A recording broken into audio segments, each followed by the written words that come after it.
Alright YouTube, so today's video we're actually capturing in the actual studio and going to do something very different. This particular video is all about the untold truth about the Canon R5 Mark II and the Canon R1. So what are we doing here today? We're actually going to make sure that you really understand what these cameras can do actually out in the field, and putting them through their paces, what they're really designed to do. So this particular video is going to be, we have some shots that I will actually share with you a little bit later in the video. So if you're interested in taking a look at some shots and also learning a couple of things along the way, hang around for a little bit. This video is probably going to be a little bit on the longer side, so get a drink, and sit down and just relax and watch and sort of listen to what I have to say. And this is coming again after shooting Canon for over 35 years. Canon did send me the R1 and the 600 f4 RF. This video is not sponsored by them. This video also is not one where they have any inputs as to what I'm about to say on the things that I like and do not like. There are a lot of things that I do like. There are some things that I don't, and that's okay, because every brand has that. And there's no fanboyism here. We actually took this gear along with the R5 Mark II and the R7 that I'm actually filming this on, to Conowingo Dam, and the Conowingo Dam eagles are world renowned east of the Mississippi at this time of the year, and when they are actually active, you can really get to put the autofocus, the image quality, all these different things about your favorite camera brand to the test. So we shot alongside with other Canon people, we shot alongside with other Nikon people, we shot alongside with other Sony people, Olympus people, all kinds of people, right? It doesn't matter what the brand is, but there are some differences between these brands. Before I actually give you sort of my observations and my verdict based on talking to some of the people, let me share a couple of things here with you about these cameras. That is the untold truth, and I think a lot of the YouTube community has sort of skewed the truth a little bit because they have no interest in buying these cameras. Most of them can't even afford it. Even if they could afford it, they have no reason to keep it. They would get the camera for views and things like that. They have no interest in buying it. I'm getting to the point where I don't want to bring in gear in here if I'm not really looking to use it. If I'm not looking to use it, you're probably most likely not going to see me review it. If I end up reviewing it, it probably is some level of interest, and I probably am thinking about getting it. If it works out, I usually end up getting it. If not, I send it back, or just don't care about it anymore. So with that, let's get right into the video. So what am I talking about? I've watched, I don't know, hundreds of videos on the R5 II, R1, and I think everyone has sort of their agenda in mind on what they want to actually achieve with that video and what message they want to give you. So let me just come out and say it straight. A lot of YouTubers and a lot of people that are in these Facebook pages and stuff are very misleading.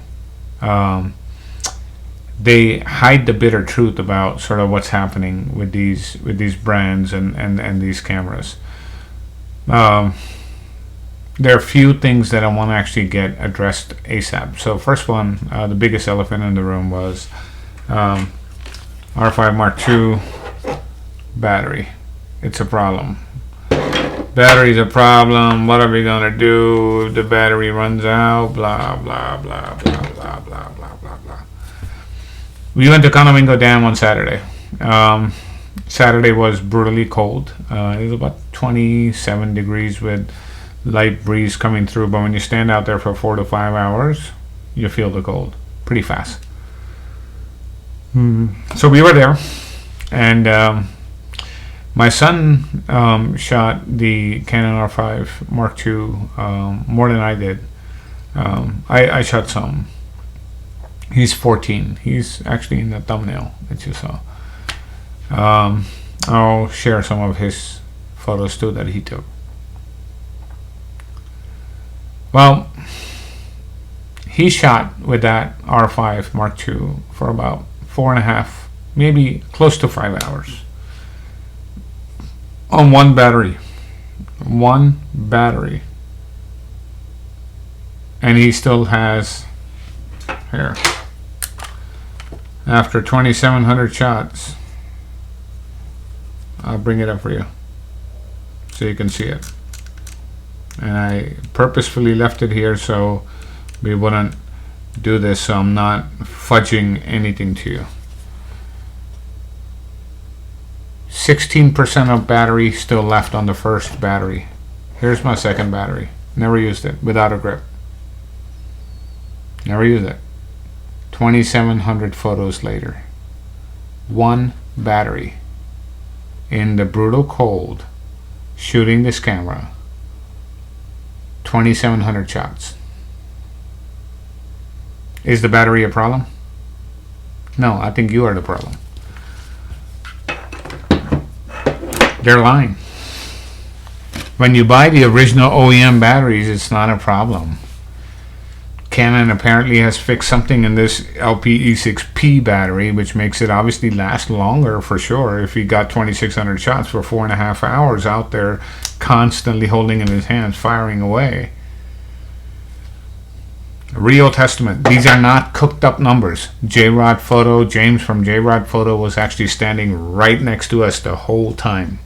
Don't believe me? He's an icon shooter. Ask him. He can validate every single thing that I'll share with you in this video. That was number one. Number two, the buffer on the R1. The buffer is a problem. You know, once you hit the buffer, you can't shoot anymore, and blah, blah, blah, blah, blah. Same old bullshit again.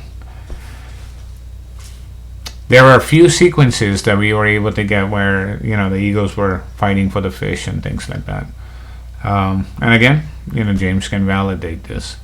I probably held down that shutter button for at least 15 seconds at 40 frames per second. You do the math. You're pretty smart. Then hit the buffer. Shooting raw.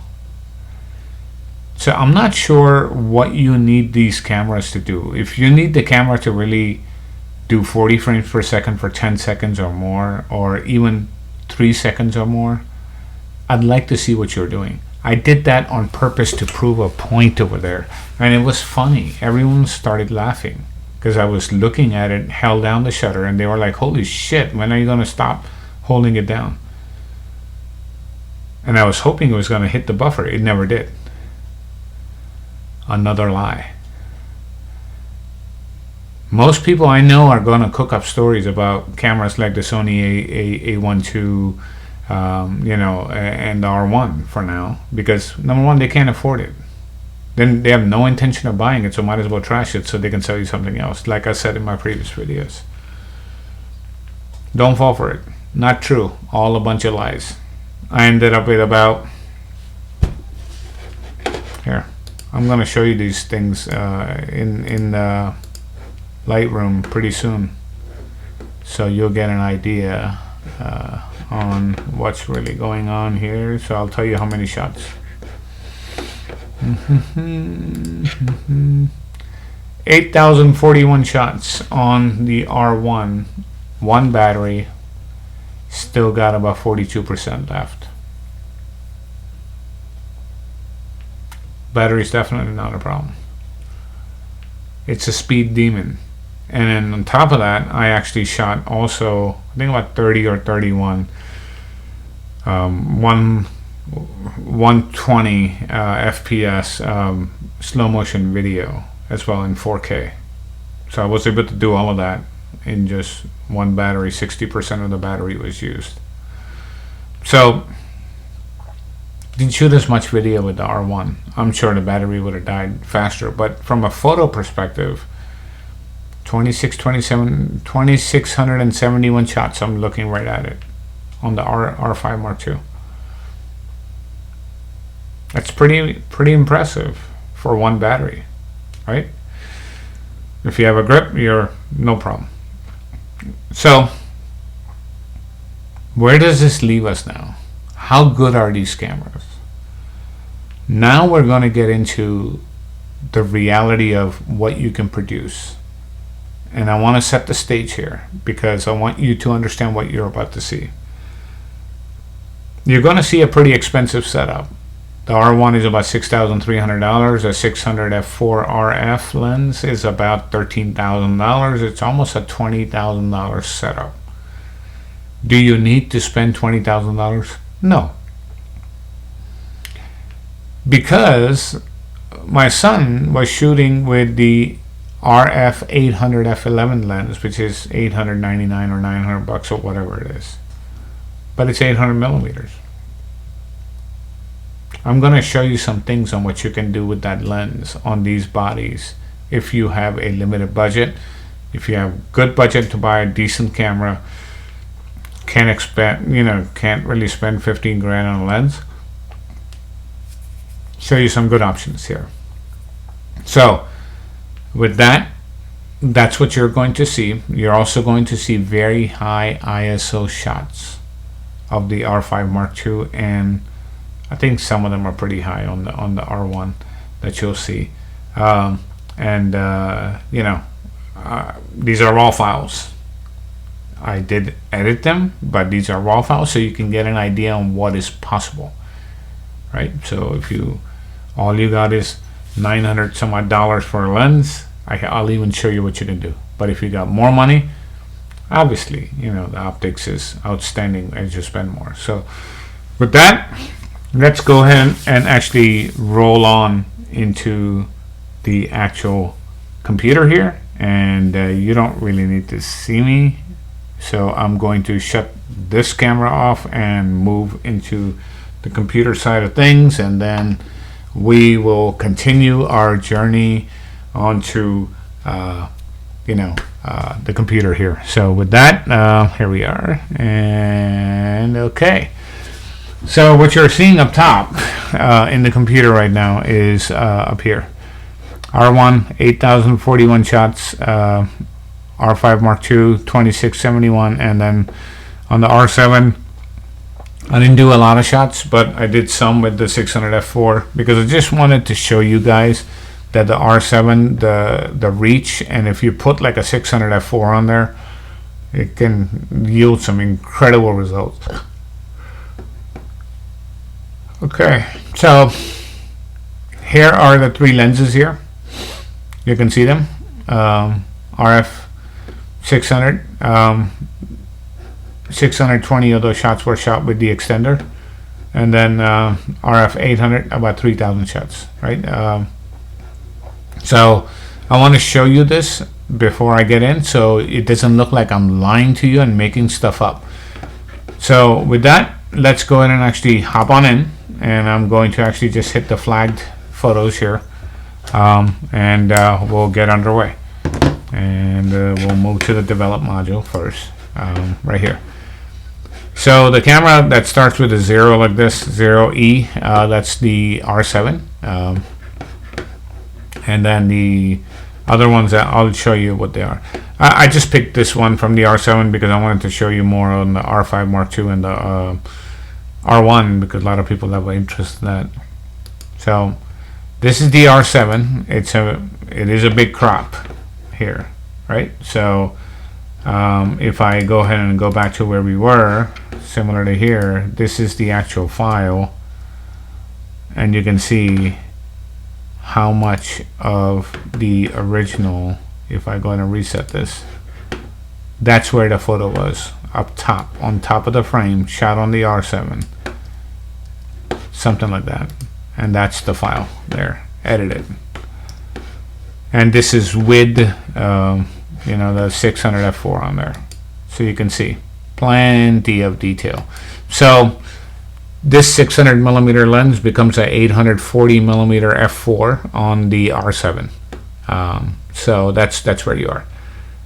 Nothing wrong with the shot, looks good. It's perfectly good to go. So there is the R7. Now let's get into the meat and potatoes of the whole 9 yards here. I want to show you one shot from the R1. Actually, it's just the R1. No, I believe. Hold on. Sorry. This is the R5 Mark II. Here it is. And this has got the 800 f11. My son actually shot this shot. And this particular one, let me go ahead and actually go back into Lightroom, take the filters off, because what I want to show you is this is what you're seeing right now as the edited, but this is how dark it was when I first started. You can see where it is to where we ended up. So you can clean it up very, very easily. And this is the ISO 1600, so it was underexposed some. I didn't shoot this, he did. But it's kind of good that he underexposed it, because, you know, even then he was able to not blow this part out. Most people that shoot eagles blow out the white, and usually it kind of ruins the image. So he was able to do that, and we were able to come up with that, right? Now let's get into really very extreme cases. This one is also 1600. This one is actually shot on the R1. And I'm going to show you now. A lot of people are, oh, 24 megapixels. I mean, we don't have enough there to actually crop and this and that, blah, blah, blah. More nonsense. Here you are. Turn the filters off. Here is the raw file. CR3 for Canon is raw. That's the picture that you're seeing. This is the entire picture. And it was cropped to that. And then edited to look like that. So when people say you can't crop a 24 megapixel and this and that and the other, there, that's how much of the image it is. You want to add drama, you could even add the third one in here. Now what I'm going to show you is, this is the R1. But before we jump off of this guy, let's go ahead and show you the fun. I'm going to move to the right. These are the pictures, right? I'm going to actually move to the left. Let's go to the left so you can see where we are, where the sequence starts here. And don't worry, they're all sharp. Every single one is sharp. It nails it. Okay, ready? It's almost like a video. Here we go. Keep watching. Every single shot is shot sharp. Here comes the chase. There's a third one there. This is the picture we talked about. There's more. All three of them there. The entire sequence. I'm going backwards. There you are. This, my friends, is pretty incredible over water. Nothing is keeping that AF from moving off of the actual subjects. It nails it. I just wanted to show you that. Going back, let's go back to another episode here. This one is actually on the R5. Just a beautiful shot. This is that ISO 4000 with a crappy $900 lens. This is the same crappy lens. My son shot this one at ISO 6400 on the R5 Mark II with the 800 f11. Beautiful shot. He nailed it.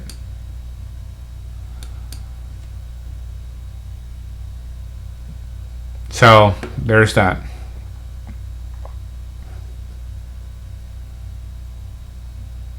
Okay, we're still flagged. Yep. Here's another shot on the R5 Mark II. There's a fish in there. I shot this one, but it doesn't matter. That's at ISO 6400. That's your thing.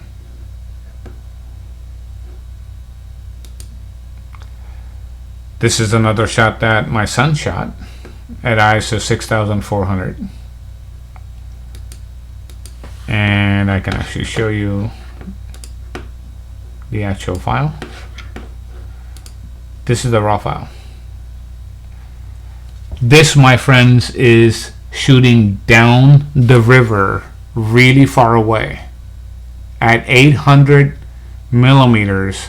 That's how big that bird is in the frame of an R5. This is why you need a crop body, for one. Secondly, the DO technology is far more superior to the other technologies that other brands have, because you can shoot far away, not have to worry so much about heat index and things like that, and still get a sharp shot, because this is what you end up with after you edit and you crop it in.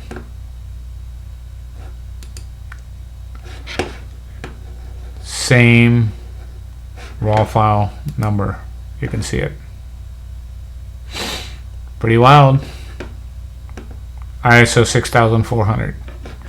If you still have any concerns about the R5, R1, dynamic range, all this other BS, don't even bring that nonsense here anymore. It's not even worth talking about. Here's another shot. R5 Mark II. ISO 4000. I shot this with the 800 f11 cheap lens. This is where the R1 actually shines. This is the R1. This is the dam in the back. When we get this type of a situation, most mirrorless cameras, including the Z9, Z8s, including the R5 Mark II, it struggles to nail the bird. It just does. Cross type AF really was a game changer. Here's the actual file.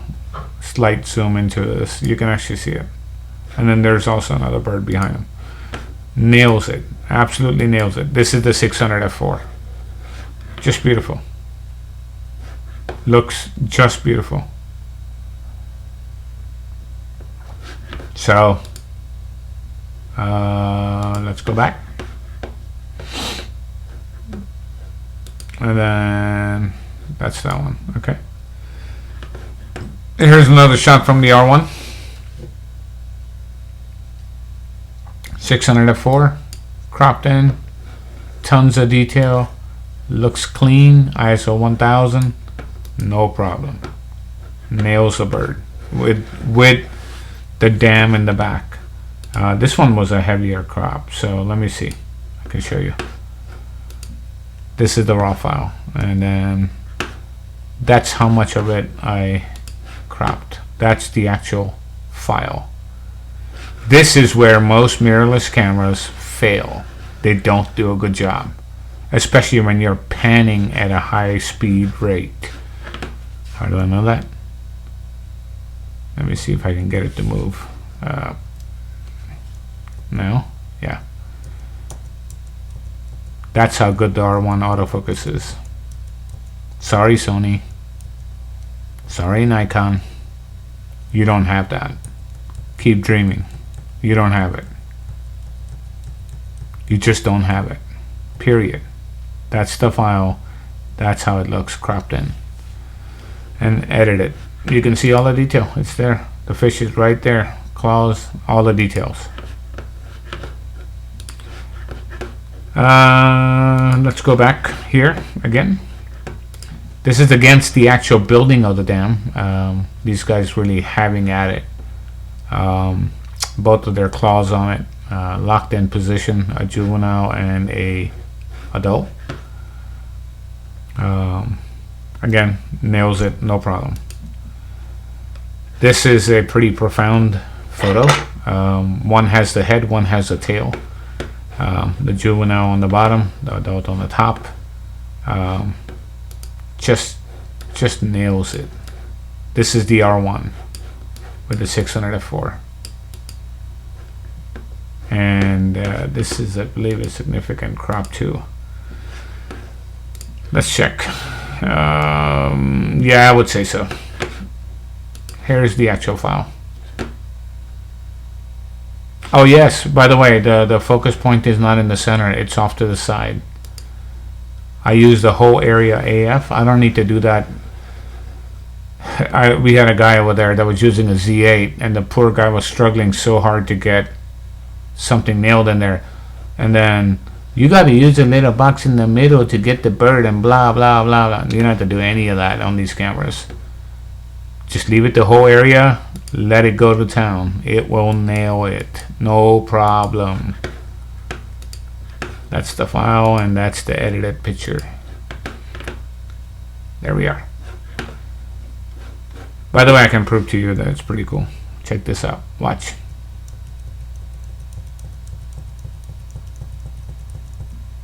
Oh wait, every single one is in focus. How did that happen? Oh my god. It's still going on. Still going on.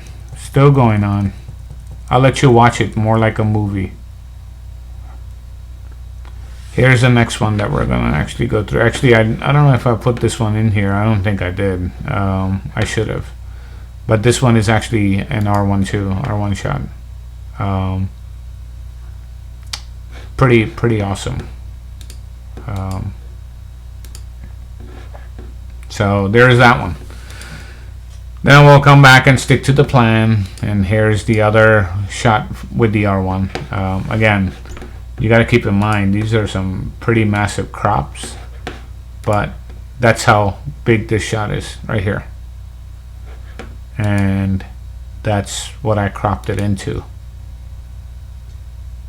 So when you, yeah, you can see when people tell you you can't crop an R1 in and this and that, it's not true. You don't always need 45, 50 megapixels, but if you have it, that's great. Nothing wrong with that. So the point I was making earlier about shooting down the river, this is literally probably a mile across the river onto the other side of the dam where the island is. And this is shot with the 800 f11, the cheap lens at ISO 4000, with the R1, not even the R5 Mark II. And you can see we got all the detail. And no, it's not an issue like shooting long range like that with like a PF lens. So if you're a PF lens shooter, you pretty much know it. Please don't leave any comments. Go understand the technology of what you paid money for. I've learned quite a bit about it in the last 3 days. After seeing these things, and after seeing sort of what was happening in the guy's Z8 that he had, and a couple of other things that were actually happening over the weekend, this is pretty awesome here. So $899 lens can get you a mile and a half out there, and they're all sitting there. My son shot that, by the way. I did not. This one I shot as we were actually about to leave. 800 f11, zoomed in enough. So when someone tells you that you have to spend $13,000, $14,000, $15,000 on a lens, no. I need third-party options, blah blah blah blah. No, you don't. Look at it. Look at the detail on the 800 f11 here. and this is on the R5 Mark II. And with that, I am going to leave you there and let you be. So we are at a point now where we are done, and now you have the untold truth about both the R5 Mark II and the R1 in real life. And the R1 is truly a flagship. It really is. It earns the badge. It is what it is. The R5 Mark II is a close second behind, but the R1 does have a inherent advantage of maybe 5 to 10% better autofocus with the cross type AF. So truly an incredible machine. They both are for the money. I don't think any brand can touch what they can do right now. It was a breeze to shoot this. It was actually enjoyable, and most people that tried these things, all they could say is just wow. Sony, Nikon, other brands, wake the hell up and get there. A lot of people keep saying, oh, the Sony A9 III, blah. No, I tried the autofocus. Some dude was actually shooting the A9 III over there. I actually tried it. It's not. The R5 II will eat its lunch. It will. And I shoot the A9 II, so he had the A9 III. I wanted to see how much better it was. It is better, but it's not nowhere near what these can do. So with that, like, subscribe, be nice to each other, go out there, create your magic, and I will talk to you guys in the next one. And please leave your comments below if you found this actually helpful. And I know the video is long, but it's definitely worth it. Thanks.